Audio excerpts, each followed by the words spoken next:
Here. Hello, dear students. Welcome everybody. Now, in today's class, we are going to learn one very nice poem. And this poem comes under that is chapter 3, Mass Media and Technology. So, our poem's title is All Watched Over by Machines of Loving Grace. This is a poem that was composed by Richard Brautigan. Richard Brautigan, who was a famous American poet and novelist.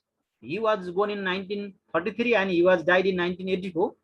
So in this poem, the title shows all watched over by Machine of Loving Grace. The title shows the technological matter. It is about the technology. It is about the world of computer, the world of internet. In the poem, the poet talks about this. So in the poem, the poet portrays a vision of an ideal world where every aspect of nature exists in harmony with each other, people and nature in harmony with technology. So here is a development of technology and there is also natural world, but to develop the new concept in the world, to develop every aspect prevalent in the prevalent in the nature, there should be a harmony between nature with the people and nature with the technology. So if there is a good relation, good company between, that is technology and nature, then there will be a vision of good world, there will be a vision of good society. There is a saying utopian society. Utopian society means where each and everything is very fine, where each and everything is very good for the humankind, for the human beings.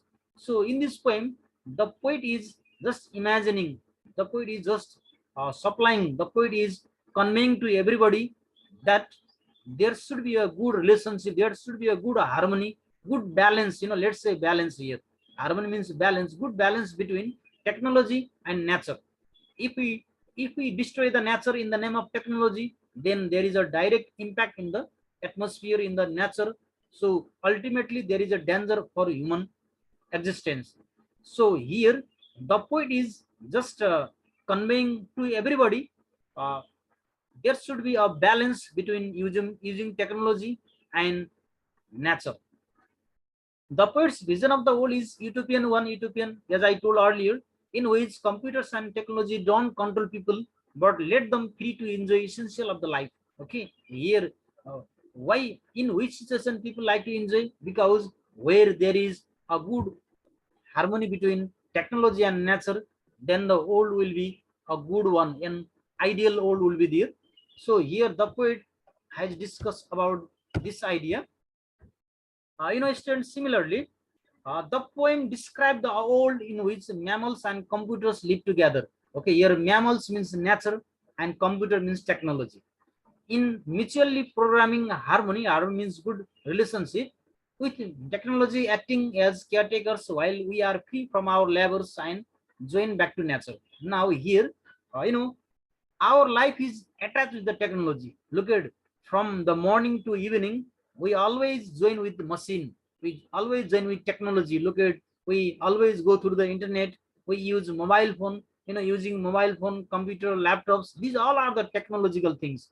But on the other side, we should not forget the value of nature too. Now in the present day world, what is the demand? The demand is there should be a good harmony between technology and nature. If there is a good harmony, good balance between these two aspects, then the world will be an ideal world. Okay, there won't be any types of troubles and imbalance between, in the world.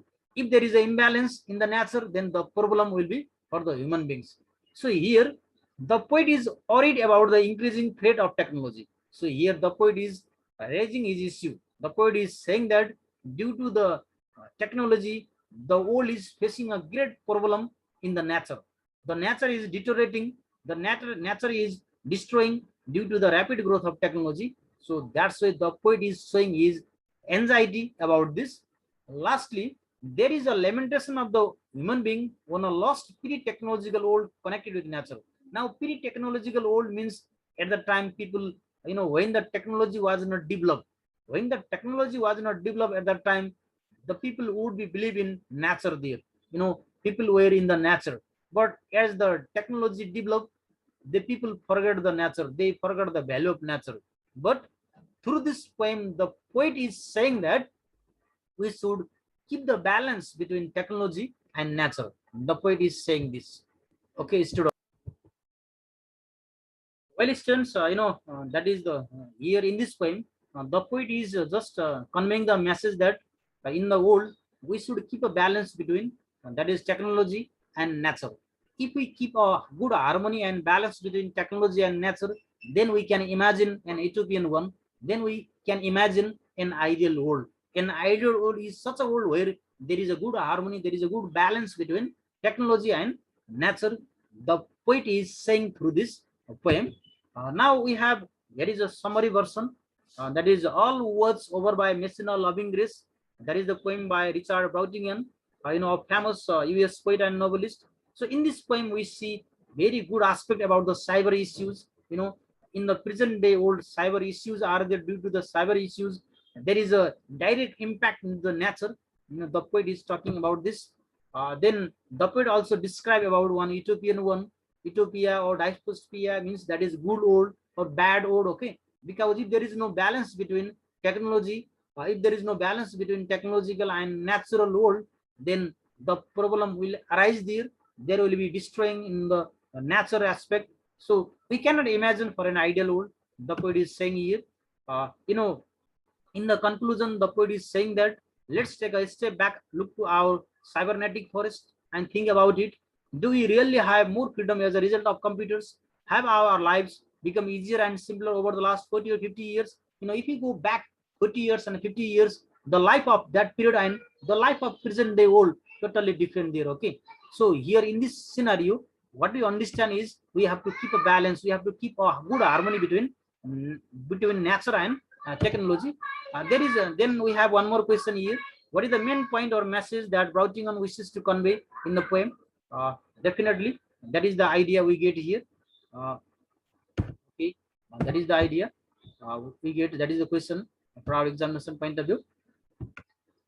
Well, still now we are at the end of our class.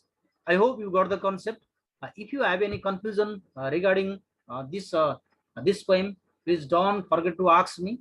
One more thing, if you have any confusion regarding this reading, writing, critical thinking, and new direction, you can put a comment on that section. And don't forget to this like and subscribe this channel as well. And hope to meet you in our next class. See you. Take care. Goodbye.